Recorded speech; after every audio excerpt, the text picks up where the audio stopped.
নাফসি। আকাশের সূর্যটা যেদিন মাথার কাছে চলে আসবে, জমিনটা তামার জমিন হয়ে যাবে। সূর্যের তাপে মাথার মগজগুলো ভাতের মাড়ের মতো গলে গলে নাকের ছিদ্র কানের ছিদ্র দিয়ে টপ টপ করে বেয়ে বেয়ে নিচে পড়বে। ওই কঠিন দিনে কেউ কাউরে চিনবে না। বিষ্ণু বললেন, ওই দোয়াটা আমি দুনিয়ায় করি নাই। আমি বদরের যুদ্ধে মার খেয়েছি, উহুদের যুদ্ধে দাঁত ভেঙেছি, আমি না খেয়ে পেটে পাথর বেঁধেছি। আমি যদি ওই দিন দোয়া করতাম, আল্লাহ দোয়া কবুল করে নিত, জান্নাতি খাবার দিয়ে দিত, আমার মায়ের খাওয়া লাগতো না, তায়েফে আমার রক্ত ঝরতো না, দোয়া করলেই কবুল। কিন্তু ওই দোয়াটা আমি দুনিয়ায় করি নাই। ওই দোয়াটা আমার জন্য, আপনার জন্য, আমাদের জন্য বিশ্বনবী জমা রেখে দিয়েছে। এজন্য বিশ্বনবীর চিন্তা আর আমাদের চিন্তা এক চিন্তা না। বিশ্বনবীর পুরো উম্মতের চিন্তা, কিয়ামত পর্যন্ত যত মানুষ আসবে সবাই আমার উম্মত, না জানি তাদের নসিবে কি হয়ে যায়। এই চিন্তার বোঝা বিশ্বনবীকে কাবু করে ফেলেছিল। আল্লাহ বললেন, নবী নো টেনশন, কোনো টেনশন নাই। আপনার এই চিন্তার বোঝাকে আপনার পিঠ থেকে আমি আল্লাহ নিজ দায়িত্বে সরিয়ে নিলাম। এজন্য আল্লাহ বললেন, আলাম নাশরাহ লাকা সাদরাকা ওয়া ওয়াদা'না আনকা বিজরাক আল্লাযী আনকাদা যাহরাক। যেই চিন্তার বোঝা আপনাকে কষ্ট দেয়, যেই চিন্তার বোঝা আপনারে পেরেশান করে তোলে, আপনার পিঠ থেকে ওই চিন্তার বোঝা নবী আমি সরিয়ে নিলাম। কি দিয়ে সরিয়ে নিল? কোরআনের আলো দিয়ে। আওয়াজ করে বলতে হবে, কি দিয়ে? বিশ্বনবী মক্কায় দেখতেন মূর্তির পূজা হয়, আল্লাহর ঘরের ভিতরে 360টা মূর্তির পূজা। বিশ্বনবী দেখতে পেলেন দুর্বলের উপরে সবলের অত্যাচার। বিশ্বনবী দেখতে পেলেন নারীদেরকে অত্যাচার করা হয়।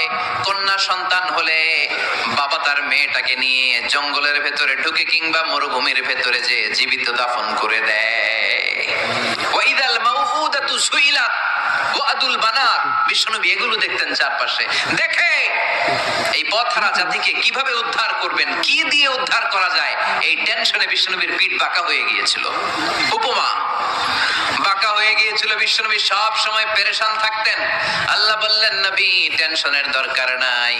হেরা গুহায় এমন একটা নূরের আলো দিয়ে আমি আপনারে আলোকিত করব, যার মাধ্যমে সব পেরেশানি দূর হয়ে যাবে। আলাম নাশরাহ লাকা সাদরাকা ওয়া ওয়াদা'না আনকা বিজরাক আল্লাযী আনকাদা যাহরাক। আপনাকে পেরেশান বানিয়ে দেয় এরকম সব চিন্তার বোঝা আমি আল্লাহ সরিয়ে নিলাম। সুবহানাল্লাহ। দুইটা নেয়ামত শুনলাম। এবার 3 নম্বর নেয়ামত আল্লাহ বললেন, ওয়া রাফা'না লাকা যিকরাক। এটা মুখস্থ করতে হবে আজকে। আমার সাথে সাথে পড়েন, ওয়া রাফা'না লাকা যিকরাক। সবাই বলেন নাই, পড়েন, ওয়া রাফা'না লাকা যিকরাক ওয়া রাফা'না লাকা যিকরাক। নবী হে, আপনার সম্মানকে আমি আকাশচুম্বী করেছি। I have dignified your status high and high, the highest peak. আপনার মর্যাদা উঠাতে উঠাতে আকাশ বাতাস ছাপিয়ে সাত আকাশ কাঁপিয়ে আরশের উপরে নিয়ে গিয়েছি। আপনার মর্যাদা আমার পরপরই। স্রষ্টার পরে পুরো সৃষ্টিকুলের উপরে বিশ্বনবীর মর্যাদা আছে না নাই? এজন্য আল্লাহ বললেন, ওয়া রাফা'না লাকা যিকরাক। ও নবী, আপনার মর্যাদা সম্মান আমি আকাশচুম্বী করেছি। আপনার সুনাম, সুখ্যাতি, মান, মর্যাদা আমি গোটা বিশ্বে ছড়াইয়া দেব। এই আয়াত যখন নাজিল হলো, কাফেররা হাসতে শুরু করলো। কাফেররা বলে, মুহাম্মদ বেটা বলে কি? ও জানে বাঁচবি কিনা ওইটাই তো সন্দেহ। আমরা যেই ষড়যন্ত্র পাকাচ্ছি, ও জানে বাঁচবি কিনা সে এটাই সন্দেহ। তার নাম গোটা বিশ্বে ছড়াবে কি করে আমরা দেখে নেব। আল্লাহ বলেন, তোরা আমার নবীর সুনাম সুখ্যাতি ছড়ানোর ব্যাপারে বাধা তৈরি করবি, তোরা আমার নবীর ব্যাপারে অপপ্রচার চালাবি, তোদের অপপ্রচারকেই আমি আমার নবীর প্রচার মাধ্যম বানিয়ে দেবো। তোরা করবি অপপ্রচার।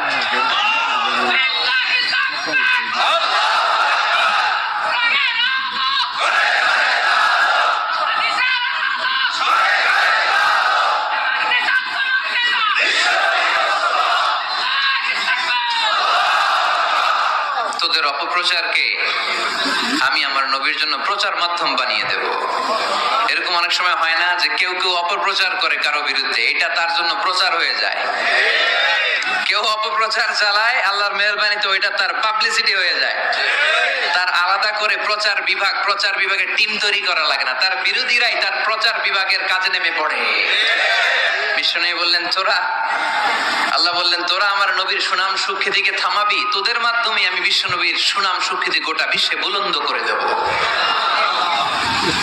আবু জাহেল ঘোষণা দিল, খবরদার, হজের মৌসুম, হাজী সাহেবরা গোটা বিশ্ব থেকে আসবে, আমার দলের কর্মীরা তোরা যেটা করবি সেটা হচ্ছে হাজীদের কাছে যে বলবি মক্কায় নতুন এক পাগল আসছে, নতুন এক জাদুকর আসছে, নাম মোহাম্মদ।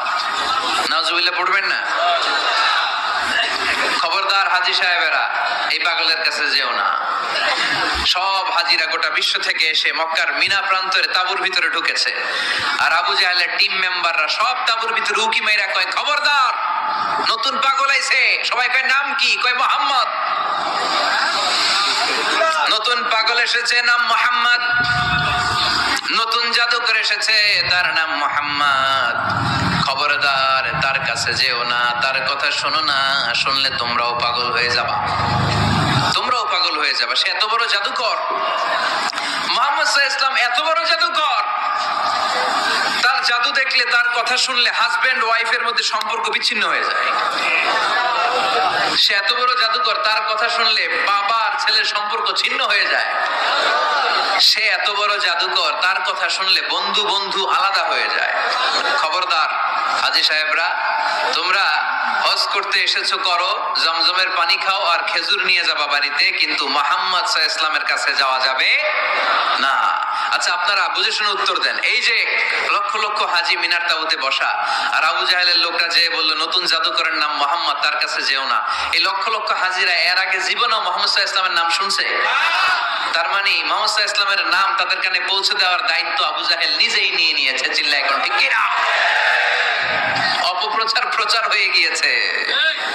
আর সবাই মনে মনে ভাবে, কয় কি এত বড় জাদুকর, হজ করি আর না করি আরে না দেখা যাওয়া যাবে না। হজ তাড়াতাড়ি কোন রকম সাইরা এই জাদুকরের কাছে আগে যাবো, দেখি কেমন জাদু দেখায়, দেখি কত বড় ম্যাজিশিয়ান, দেখি তো কত বড় পাগলের। কারণ আল ইনসানু হারিসুন আলা মা মুনিআ, মানুষকে যেটা নিষেধ করা হয় বেশি, মানুষ এটা করতে চায়। যদি বলি ওদিকে যাবি না, ওর বাপের কিরা ওদিকে যাবে, ঠিক কিনা? এটা আমাদের স্বভাব, আমাদের খাসলা, আমাদের বৈশিষ্ট্য। যেটা আমাদেরকে নিষেধ করা হয় বেশি, ওটা করতে মন চায়। সব হাজিরা মনে মনে ভাবলো আমরা যাব। তোরা যতই বলিস না কেন, যাব, হজের পরে অবশ্যই যাব। দেখা গেল হজের পরে বিশ্বনবী মুহাম্মদুর রাসূলুল্লাহ সাল্লাল্লাহু আলাইহি ওয়াসাল্লামের বাড়ির সামনে বিশাল বড় গ্যাদারিং শুরু হয়েছে। সবাই লাইন ধরে দেখা করতে গেছে। দেখা করতে যে বিশ্বনবীর চেহারা দেখে প্রথম নজরে সব পাগল। চাঁদের চেয়ে সুন্দর তুমি নবী আমার কামলিওয়ালা, চাঁদের চেয়ে সুন্দর তুমি নবী আমার কামলিওয়ালা, দু জাহানের বাদশাহ তুমি প্যারা নবী সাল্লে আলা, দু জাহানের বাদশাহ তুমি প্যারা নবী সাল্লে আলা, চাঁদের চেয়ে সুন্দর তুমি নবী আমার কামলিওয়ালা। সুবহানাল্লাহ পড়েন। এত সুন্দর চেহারা, বিষ্ণু ঈসা ইসলামের চেহারার মতো এরকম চেহারার মানুষ পৃথিবীতে আছে? দ্বিতীয়টা, অনেকে বলে সাইয়েদনা ইউসুফ আলাইহিস সালামের চেহারা নাকি বেশি সুন্দর। সুন্দর ঠিক, কিন্তু আমার নবীর চাইতে বেশি নয়। বিষ্ণু বলতেন আনা মালিহুন ওয়া আখি ইউসুফু সাবিহুন, আমার ভাই ইউসুফ হচ্ছে সাবিহ, সাবিহ মানে সাদা সুন্দর ধবধবে, আর আমি হচ্ছে মালিহ, মালিহ মানে এসেছে মিলহুন থেকে, মিলহুন মানে লবণ, মানে লাবণ্যময় সুন্দর। আমার ভাই ইউসুফ নবী সাদা সুন্দর, আমি লাবণ্যময় সুন্দর। কোনটার দাম বেশি? লাবণ্যময় সুন্দরের দাম বেশি।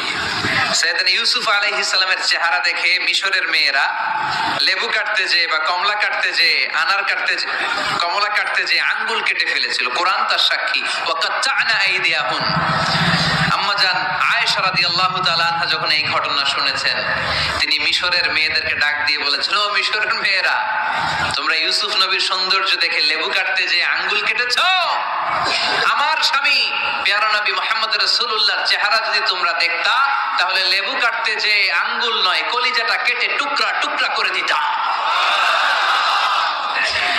আবার আম্মা জান আয়েশা বলতো, লাকুম শামসুন ওয়া লানা শামসুন, তোমাদের জন্য একটা সূর্য আছে, কিন্তু আমি আয়েশার জন্য আলাদা একটা সূর্য আছে।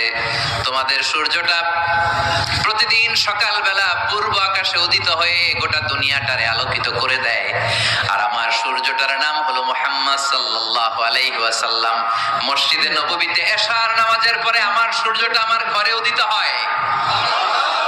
তোমাদের সূর্য সকালবেলা পূর্ব আকাশে উঠে গোটা দুনিয়াটারে আলোকিত করে, আমার সূর্য মুহাম্মদ এশার নামাজের পরে আমার ঘরের ভেতরে যখন উকি দেয়, আমার পুরো ঘরটারে আলোকিত করে দেয় কে?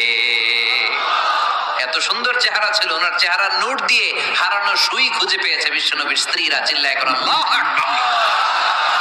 বিশ্বনবীর চেহারা সৌন্দর্যের সাথে কারো সৌন্দর্যের কোনো মিল হবে? No comparison with our beloved prophet Muhammad sallallahu alayhi wa sallam.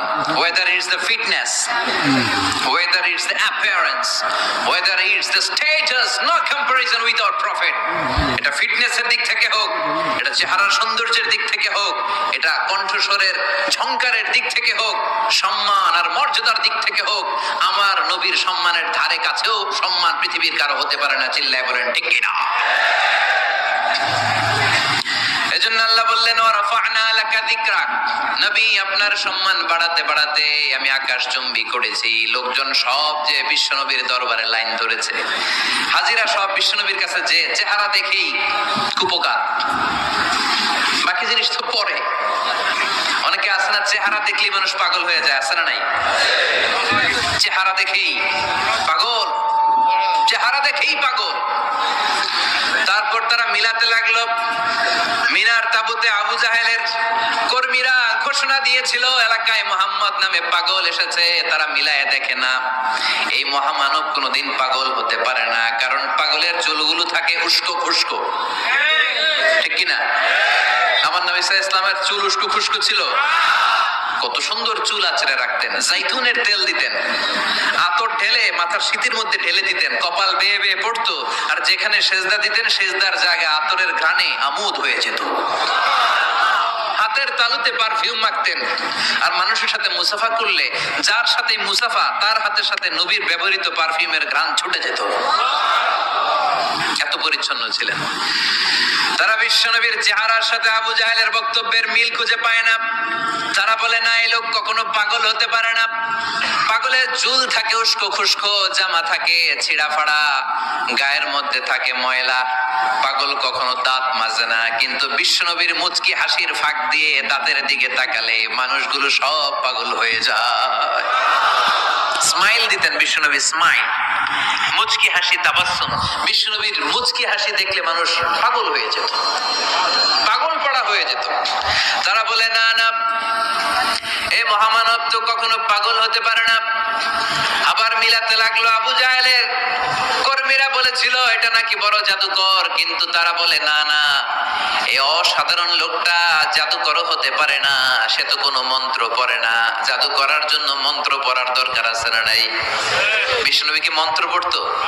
বিষ্ণুনবী কি পড়ে শোনাতো? চিল্লায় বলেন, কি পড়ে শোনাতো? কোরআন শোনাতো। এত সুন্দর কণ্ঠ ছিল বিশ্বনবীর, পাগল হয়ে যেত মানুষ শুনতে শুনতে, পাগল পড়া হয়ে যেত, বিমুগ্ধ হয়ে যেত। তারা সবাই বলতে আরম্ভ করলো, আবু জাহেল তুমি মিথ্যাবাদী, তবে তোমাকে ধন্যবাদ এরকম একটা মানুষের সাথে পরিচয় করিয়ে দেওয়ার জন্য। সুবহানাল্লাহ।